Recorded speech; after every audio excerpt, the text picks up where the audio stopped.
Alright, question number 1. A quarter and dime are both tall. The table shows the possible outcomes. So totally, how many possible outcomes do we have? Let me right here. We have 4 or 6? 4. Which is 1, 2, 3, and 4. Right? Now question number 1. For a quarter, probability being hit is how much? Just looking for a quarter. 1 over 2, right? It is right here. Look here, this is the quarter part, right?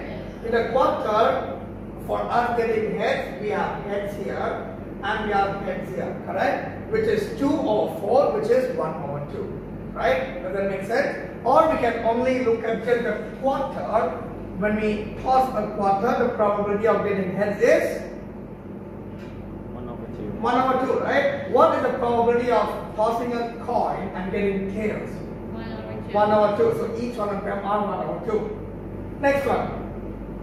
For a die, probability of getting heads is 1 over 2. Any coin that we toss, probability of getting heads or tails is 1 over 2, right? Next one. How many outcomes in the table have 2 heads? 1 over 4. 1 over 4. So in this case, it is 1 outcome. Now, when we talk about probability only, you write it as Mr.Sa. Yes. Cool. The producer has told me to continue, so I'm going to continue. So when the question asks probability, we can write it as a fraction, as a decimal, or as a percentage. When the question is asking outcome, you'll only write one. Okay? Not write it as a fraction. Mean understand na? Mean is you. Okay na? Alright. Now this one, mean what is the probability of getting 2 heads?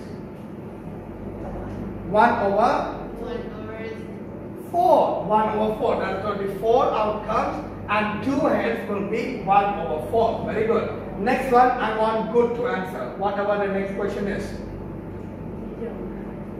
Alright, continue from. Find the product from answer part A and B, which will still give us 1 over 4. Alright? So if you do it independently, or you draw the table and find the answer will still be the same.